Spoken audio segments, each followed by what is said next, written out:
और प्रश्न देखिए 8, प्रश्न 8, एक 125 मीटर लंबी रेलगाड़ी 50 किलोमीटर प्रति घंटे की चाल से चल रही है। एक मनुष्य जो इसी दिशा में 5 किलोमीटर प्रति घंटे की चाल से चल रहा है को यह रेलगाड़ी कितने समय में पार कर लेगी।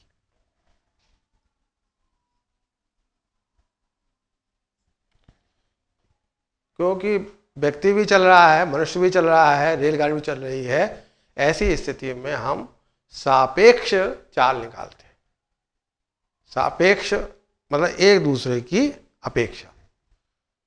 जब दोनों एक ही दिशा में चल रहे हैं तो उनकी सापेक्ष चाल दोनों को घटाकर निकाली जाएगी।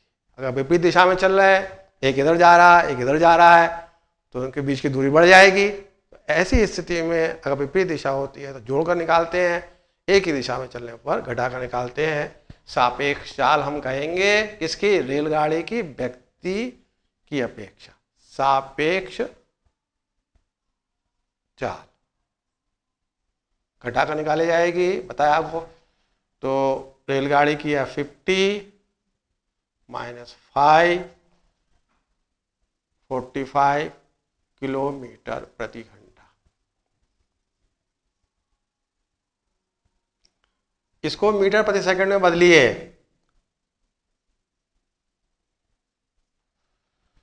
तो किलोमीटर को मीटर में बदलें, 1000 से गुणा। घंटे को सेकंड में बदलें, 1 घंटे में 60 मिनट, 1 मिनट में 60 सेकंड। 60 × 60, 1000 अपॉन 60 × 60, ये इसका का सरलतम रूप है 5/18। 5/18 सरलतम रूप है 1000/60 × 60 का। तो ये 9 × 5 = 45, 9 × 2 = 18 बराबर 25/2। ये क्या आ गई? सापेक्ष चाल आ गई मीटर प्रति सेकंड।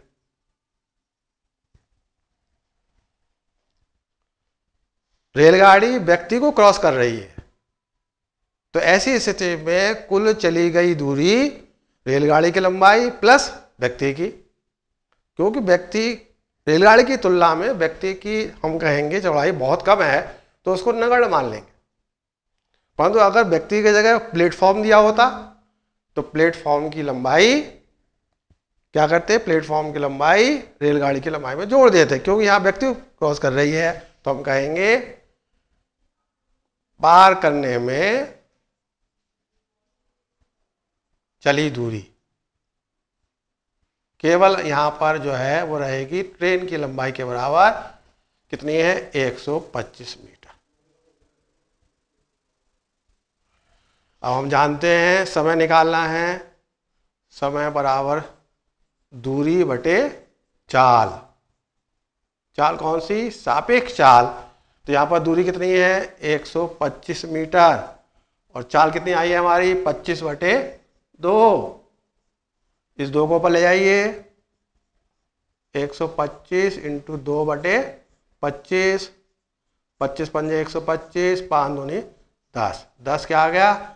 सेकंड। तो हम कहेंगे ट्रेन 10 सेकंड में उस चलते हुए व्यक्ति को क्रॉस कर लेगी।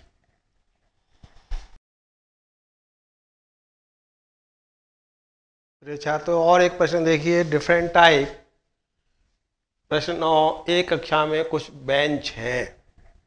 यदि प्रत्येक बेंच पर 4 छात्र बैठे हैं तो 3 बेंच खाली रह जाती है। और यदि प्रत्येक बेंच पर 3 छात्र बैठे तो 3 छात्र खड़े रह जाते हैं। ज्ञात कीजिए कक्षा में कुल कितने छात्र हैं। बेंचों का प्रश्न है। आंसर, माना कक्षा में कुल बेंच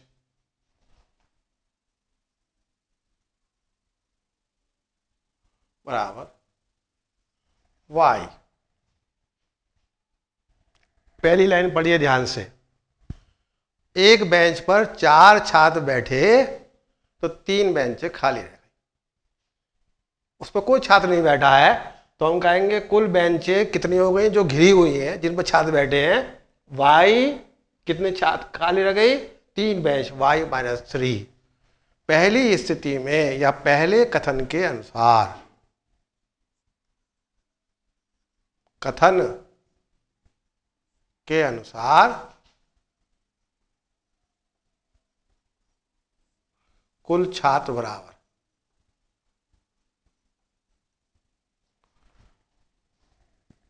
चार छात्र बैठे तो पहले बेंचें घिरी हुई हैं y-3 और एक पर बैठे हैं 4, तो कितना होगा ये? 4y-12। दोबारा देख सकते हैं एक बार, 3 बेंचें खाली रह गई। अगर मान लीजिए 15 बेंच थी तो 3 खाली पड़ी, 12 रह गई, और एक पर कितने छात्र बैठे? 4, तो 12 पर कितने बैठे? 48। तो हम कहेंगे y-3 इंटू 4। दूसरे कथन के अनुसार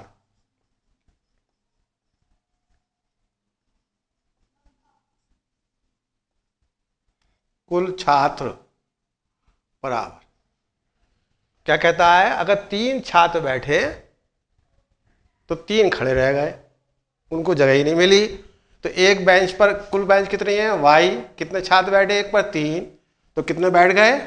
3y। 3y तो बैठ गए और 3 खड़े +3।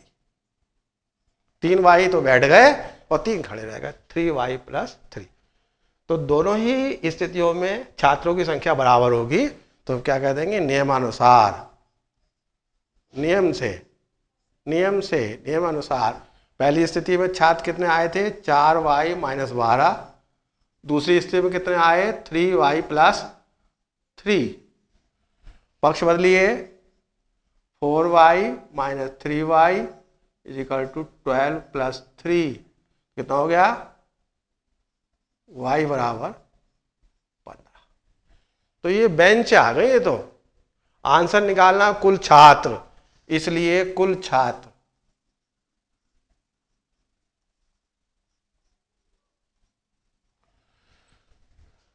कोई सा भी कथन ले लीजिए, चाहे ये ले लीजिए चाहे ये ले लीजिए, किसी में भी रख दिए y बराबर 15, तो पहले में रख देते हैं 4y, 15 गुणा 4, 4 गुणा 15 -12,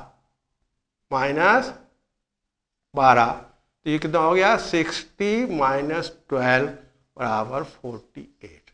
तो 48 छात्र है। अगर दूसरे में रखते 15 दिया 45 + 3, तब भी 48 आता। उत्तर की जांच कर सकते हैं। पहली स्थिति में कितनी बेंचें घिरी हुई हैं? कितनी बेंचें आई हैं? 15, 3 खाली पड़ी हैं 12, एक पर कितने बैठे हैं? 4, 12 × 4 = 48। दूसरे कथन से देखें तो 3 कितने बैठे हैं? एक बेंच पर 3 छात्र बैठे हैं, तो 15 पे कितने बैठ गए? 15 दिया 45, 3 बच्चे खड़े हैं अभी, 15, 45 और 3 48। तो दोनों ही स्थिति पे सही बैठता है साहब।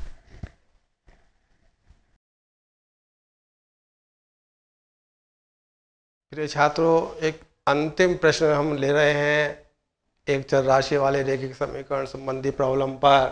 प्रश्न नंबर 10। एक थैली में 5 और 10 पैसे के सिक्के हैं, इनका मूल्य 75 रुपये। यदि छोटे सिक्कों की संख्या बड़े सिक्कों की संख्या 3 गुना हो, यदि छोटे सिक्कों की संख्या बड़े सिक्कों की संख्या 3 गुना हो, तो प्रत्येक प्रकार के सिक्कों की संख्या ज्ञात कीजिए।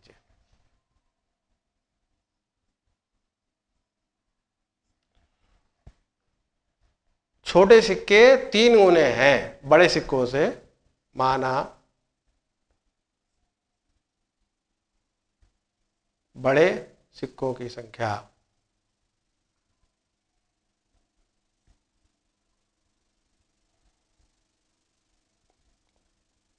बराबर y, इसलिए छोटे सिक्कों की संख्या 3 गुने 3y।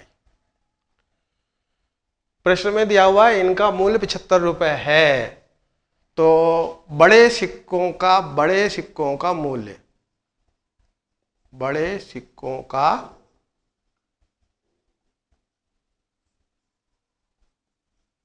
मूल्य बड़े सिक्के कौन से हैं? 10 वाले, 10 पैसे वाले। इसका मतलब 1 रुपए में हम जानते हैं 100 पैसे होते हैं, 10 दाई 100, 10। इसका मतलब सिक्कों की संख्या को 10 से डिवाइड करना होगा, तब जाकर हमें उसका मूल्य पता लगेगा। अगर मान लीजिए ये 40 सिक्के हैं, इसका मतलब 10 से डिवाइड करने पर 4 रुपए के हो गए। वो सिक्के कितने के हो गए? 4 रुपए के। तो ये मूल्यों का योग 75 है। इसी प्रकार छोटे सिक्कों का मूल्य, छोटे सिक्कों का मूल्य कितने हैं? छोटे सिक्के 3y, 5 पैसे वाले हैं ये। तो 1 रुपए कितने हो गए? 5 से डिवाइड करिए, 100/5 20। अगर 20 सिक्के हैं तो उसका मूल्य होगा 1 रुपया। तो कितने डिवाइड करेंगे? 20 से। 3y/20 प्रश्न के अनुसार।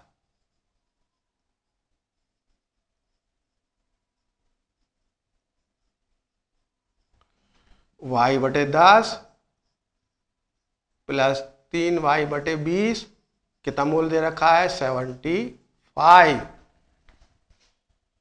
हल करें इसको तो दोनों अचर पद एक तरफ है और चरवारिशी एक तरफ है। एलसीएम ले लीजिए। 10 और 20 का एलसीएम 20, 10 दूनी 20, 2y प्लस 3y बराबर कितना? 75। 5y क्रॉस मल्टीप्लाई कर दीजिए, 75 × 20, therefore y बराबर 75 × 20/5, 5 से डिवाइड कर दीजिए, 15, 300। इसलिए y क्या था? बड़े सिक्के। और छोटे सिक्के कितने हैं? 3y। इसलिए आंसर हो गया। इसलिए छोटे सिक्के हो गए, छोटे सिक्के कितने हैं? 3y, 900। और बड़े सिक्के हो गए कितने हैं? y कितने हो गए? 300। तो छोटे सिक्के हो गए 900, बड़े सिक्के हो गए 300। अगर हम इनका मूल्य निकाल लें, जैसे पहले बताया गया, छोटे सिक्के 5 वाले हैं, 20 से डिवाइड करें इसको। बड़े सिक्के 10 वाले हैं, 10 से डिवाइड करें तो दोनों को जोड़ने पर आप पाएंगे 75। इस प्रकार से ये अध्याय रैखिक समीकरण एक चर राशि वाला पूरा होता है। काफ़ी विस्तृत रूप से अलग अलग प्रश्न लेकर आपको समझाया गया है। अगर आप इसको भलीभांति कर लेते हैं तो आप इस जैसे सैकड़ों प्रश्नों को हल कर सकते हैं। कोई परेशानी आपको